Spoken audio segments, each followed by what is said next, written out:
Hello दोस्तों, कैसे हैं आप सब। आई होप आप सब बहुत अच्छे होंगे। और आज है सोमवार। ये देखिए, आज की भोग पूजा सेवा आरती सब हो चुकी है। ये हमारे कन्हैया और ये हमारी राधा प्यारी। ये देखें,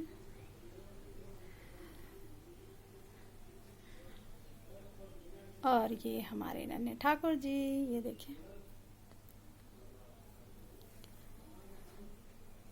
और बहुतों का क्वेश्चन आ रहा था दोस्तों, पिछले वीडियो में मैंने बताया था कि अगर आपको बेलपत्र नहीं मिल रहे हैं तो आप क्या क्या चढ़ा सकते हैं। ठीक है, तो देखिए, ये शिव मंदिर हमारा भोग पूजा सेवा आरती साहब हो चुकी है। ये हमारी माता। ये देखें, आज मैंने बेलपत्र और समी पत्र से इनका श्रृंगार किया है। ये देखें, तो अगर आपको बेलपत्र बिल्कुल नहीं मिलता है दोस्तों, तो आपको मैंने पिछले वीडियो में भी बताया था कि आप किसी मंदिर में जाएं, वहाँ पे मतलब जो भी चीज़ आपके पास नहीं है, बेलपत्र धतूरा कुछ भी नहीं है, जो भी है, तो आप शिवलिंग से ही उठाएं और वहीं से उठा करके उसे धो करके चंदन वगैरह लगा के आप फिर से चढ़ा दें। ठीक है, तो पहली बात ये हो गई। दूसरी बात, अगर मंदिर भी पास में नहीं है, आप नहीं मिल रहा है, मंदिर भी पास में नहीं है, दूर है, आप नहीं जा सकते हैं, तो आपके पास पीपल के पत्ते होंगे, समी के पत्ते होंगे, कुछ भी बरगद के पत्ते होंगे, तो इन सब पत्तों से भी आप श्रृंगार कर सकते हैं। उस पर ओम नमः शिवाय लिख करके उन्हें चढ़ा सकते हैं। अगर एक पत्ता सिर्फ मिल गया, ठीक है, बेलपत्र का एक पत्ता ही मिला है, तो उस पर भी आप 108 बिंदी चंदन का लगा करके आप चढ़ा सकते हैं, इतना ही फल मिलेगा। ठीक है, और कभी भी दूसरे की थाली से लेकर के आप पूजा ना करें। आपके पास कुछ नहीं है, सिर्फ जल है, ठीक है, तो आप जल ही चढ़ाएं। बशर्ते बहुत कोई होता है कि साथ में गया पूजा करने के लिए, ठीक है, तो आपके पास ये नहीं है, बहन मेरे पास ये नहीं है, हमको चंदन दे दो, हमको रोली दे दो, हमको मिश्री दे दो, हमको दिया दे दो, तो ये सब गलत है। आपके पास सिर्फ जल है तो आप जल ही चढ़ाएं, और नहीं है तो आप जहाँ मंदिर में गए हैं, शिवलिंग है, वहाँ पे जो भी चढ़ा हुआ है उसे वापस आप उठा करके धो के वापस से चंदन लगा करके आप समर्पयामी करके चढ़ा सकते हैं। ठीक है, तो जो भी चीज़ आपके पास नहीं है, आप किसी दूसरे के थाली से लेके ना चढ़ाएं। जिसके थाली से आपने चढ़ाया है वो सेवा जो भी मिलना है पुण्य उनको उन्हीं को मिलेगा, जिनका वो सामान है, आपको नहीं मिलेगा। तो ये आप ध्यान रखें। भगवान बहुत ही दयालु हैं, वो अलग बात है, बट नियम ये सही नहीं होता है दोस्तों। जो भी आपके पास है, आप ये नहीं कि मेरे पास ये नहीं है तो आप ये मंगा लिए, ये मंगा लिए, ये मंगा, तो वो गलत है। आप इतना ध्यान रखें कि जो भी जिससे भी आप लेके जो भी चढ़ाएंगे ना दोस्तों, वो उन्हीं के पास जाएगा, उनके खाते में ही जाएगा, आपके खाते में नहीं जाएगा। तो आप इतना ध्यान रखें।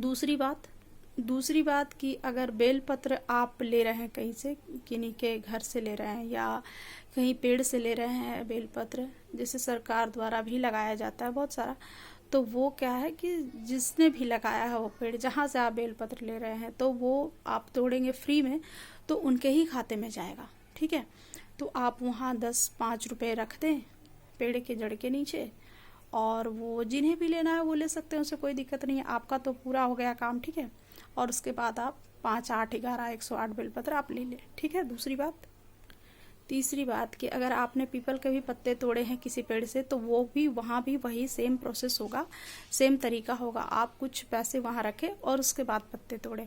फ्री का कोई भी चीज़ चढ़ाया हुआ आपके खाते में नहीं जाएगा। जिसका पेड़ है, जो उसका सेवा कर रहा है, वो उसी के खाते में जाएगा, वो पत्ते हों या फूल हों। ठीक है, फूल भी, हमारे फूल रोज ही चोरी हो जाते हैं दोस्तों। हाँ, मतलब कि क्या बोले, दशहरा में तो बिल्कुल रहता ही नहीं। 1-2 फूल अगर मैंने रात में कली तोड़ के रखा, कली तोड़ना भी सही नहीं होता, बट इमरजेंसी में मैंने तोड़ के 1-2 रखा भी, तो बस वही चढ़ पाता है, वरना ऐसे ही बाजार से ही मंगाना होता है मुझे। एक भी फूल हमारे पास नहीं होते हैं। ठीक है, तो ये देखें आज कैसे तो फूल बचा हुआ दोस्तों, बहुत सारा मेरे पास, बहुत सारा 17-18 पेड़ है उड़ूल का, फिर भी फूल मुझे नहीं मिल पाता है दोस्तों, तो मैं क्या करूँ। तो आप इन बातों का ध्यान रखें। आपके पास कुछ नहीं है, साथ में आप सखी सहेलियों के साथ गए, ठीक है, उनकी थाली में बहुत सारी चीज़ें हैं, आपकी थाली में नहीं है, तो आप ले लिए, ये दे दीजिए हमें, ये दे दीजिए, नहीं, बिल्कुल नहीं, ये गलत है। आपके पास कुछ भी नहीं है, सिर्फ जल है, तो जल ही आप चढ़ाएं। ठीक है, तो इस बात का ध्यान रखें। और शिव मंदिर में हमेशा गोल बाती वाला दीपक जलाए दोस्तों, ये भी ध्यान रखें, क्योंकि भगवान को जितने भी देवता हैं, विष्णु भगवान, कृष्ण भगवान, जो भी हैं, गणेश जी, तो उनको गोल बाती का दीपक जलता है, ठीक है। और उस पर पीला, उसका बाती को हल्का सा हल्दी लगा के या पीला कर दे, वैसे जलाएं। और जितनी देवियाँ हैं उनकी लंबी बाती का दीपक जलता है, ये भी याद रखिएगा। तो बहुतों का क्वेश्चन ये भी था कि कौन सी बाती जलती है। और हमेशा 2 बाती का दीपक जलाएं, मतलब एक बाती में आप उस, जैसे बड़ा सा बाती है एक, ये देखें मैं दिखा दूँ, ये देखें जैसे ये है बड़ा सा बाती है, ठीक है। तो इसे हमें ये 2 पार्ट कर लेनी है इस तरीके से, और फिर इन बाती को ऐसे हमें दोनों को मिक्स कर देना है इस तरीके से, इसे एक कर लेना है, ठीक है। और एक करके ही जलाना है हमें। तो इस बात का भी खास ख्याल रखें, ठीक है दोस्तों। और सबको मेरी तरफ से हैप्पी सोमवार। ये हमारे लाला भाई इतना मेहनत से तैयार होते हैं, है ना, एक लाइक तो बनता है। सब कोई बात नहीं, आपको जो अच्छा लगे, ठीक है। बस मेरा यही है टारगेट कि मैं सही चीज़ सबके पास पहुंचाऊं। यूट्यूब में डाल ज़रूर रही हूं, पर यूट्यूब का कोई मतलब कोई लेना देना यूट्यूब वाले सिम्टम से नहीं है। जैसे कि कुछ भी डाल देते हैं, आप चप्पल के नीचे ये छुपा दें, तकिए के नीचे ये छुपा दें, पेड़ के नीचे ये छुपा दें, वैसे नहीं होता दोस्तों। जीवन में सब कुछ आपके मेहनत और कर्म से मिलता है, इस बात का बेहद ध्यान रखें। जितना कहते हैं ना कि ब्रह्मा जी जितना देंगे, जितना उन्होंने लिखा है, विष्णु जी जितना बताएं, विष्णु उतना देंगे जितना ब्रह्मा जी कहेंगे। और भोलेनाथ बहुत भोले हैं, तो इसलिए सबसे भोलेनाथ हमारे भोले हैं। तो ये जिस चीज़ से प्रसन्न हो जाएंगे, जो इनकी इच्छा होगी सब दे देंगे। तो बस अपना नियत कर्म साफ रखें और ठाकुर जी की सेवा हर कोई करे, ठीक है। हर घर में एक ठाकुर जी होने चाहिए। बिना मंदिर के घर कैसा लगेगा दोस्तों, मैं तो इमेजिन भी नहीं कर सकती इनके बिना। अगर थोड़ा सा भी हल्का गंदा लगने लगता है ना मुझे, तो लगता है मैं क्या करूं। नहीं शरीर चलता फिर भी मैं उसी पे मेरा ध्यान टिका रहता है, मैं कैसे इनको तैयार कर दूं, कैसे इनका साफ सफाई कर दूं। तो मेरी तरफ से सबको राधे राधे दोस्तों। और एक चीज़ ये भी, जैसे ये अगरबत्ती जो जल रही है, ठीक है, ये जो जल रही है, मान लीजिए अभी हवा नहीं चल रहा है बिल्कुल, ठीक है, और ये जिस दिशा में जाता है, जैसे यहाँ आपने रखा है, ये देखिए भगवान के पास जा रहा है, ठीक है। तो आपको इससे भी संकेत मिलता है कि भगवान आपकी पूजा को स्वीकार किया है उन्होंने।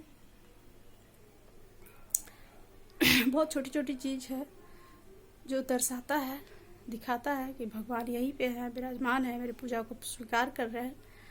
तो आप गलती ना करें और बिल्कुल ध्यान से उनकी पूजा सेवा करें, ठीक है। ये देखिए, और ये हमारे कन्हैया। सबको मेरी तरफ से राधे राधे। ओम नमः शिवाय। हर हर शंभु।